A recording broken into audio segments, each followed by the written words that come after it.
ప్రతి ఒక్కడు కూడా మనతో సత్సంబంధాలు కలిగి ఉంటాడు. ఎట్లా అంటే తన కుటుంబంలో పుట్టిన వ్యక్తిగా బావా అని, అన్న అని, కాక, ఆడపిల్లలు అయితే చెల్లె, అత్తమ్మ అని ఇట్లా పేరు పెట్టుకోకుండా ఇట్లా మన కులానికి ఒక్కదానికి అవకాశం ఉంది. ఎవరు కూడా వేరే కులాలలో ఈ అవకాశం లేదు. అంత తెలుగులో కూడా సొంత బామ్మర్ది కాకపోయినా అరే బామ్మర్ది అంటాడు.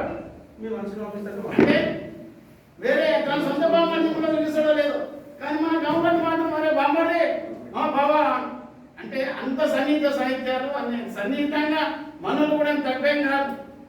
ఎంత తక్కువన్నారో అంత వాళ్ళ ఇంట్లో కుసాయించుకొని పోయి వాళ్ళ ఇంట్లో పనులు చేసుకొచ్చిన మనలు కూడా అంటున్నారు. మనదేం తక్కువ లేదు. వాళ్ళ వీక్ పాయింట్ ఏందనేది మనలకు మాత్రమే తెలుసు. కాబట్టి ఈ వీక్ పాయింట్లు ఈ శ్రీకాంత్ తెలుసు. కాబట్టి శ్రీకాంత్ కళ్ళ వాడి ప్రణాళిక చేస్తుంటాడు. ఏం చేయాలి శ్రీకాంత్ మనం